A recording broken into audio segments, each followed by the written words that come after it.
чоң болуп иштегендер, башкалар пара алат. Эгерде сиз министр болуп калдыңыз, министрге таксырым келип бир подарка берди. Ошол подарка деп айтса деле, хадия деп айтса деле, ал ришва, пара боло берет. Чоңдордун алгандарынын бардыгы, подаркасынын бардыгы пара болот. Чоң эле болуп, сен чоң болгончу сага подарка берип атса, ушунун бардыгы сага пара болуп эсептелет. Намаз окуп атсаң деле, орозо кармап атсаң деле, таква болуп атсаң деле, алган подаркаңдын бардыгы сага арам болот.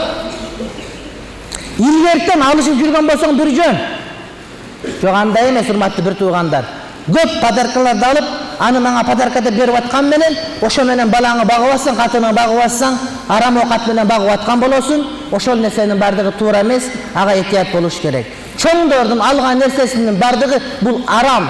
Парасынын бардыгы пара, ал подарка эмес, ал деген взятка, ал деген ришва, ал тозокко түшүрө турган нерсе, урматтуу бир тууганым. Илгертеден катташып алып жүргөн болсоң, бул андай эмес, пара эмес.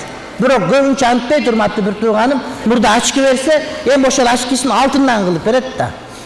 Мурда темирден бере турган. Ал темирден берсе дурус, мурда берип жүргөн. Бирок темирин алтынга айландырып берсе, мына ушул арам болот, мына ушул ришва болот. Ошого бербегенге аракет кылышыбыз керек.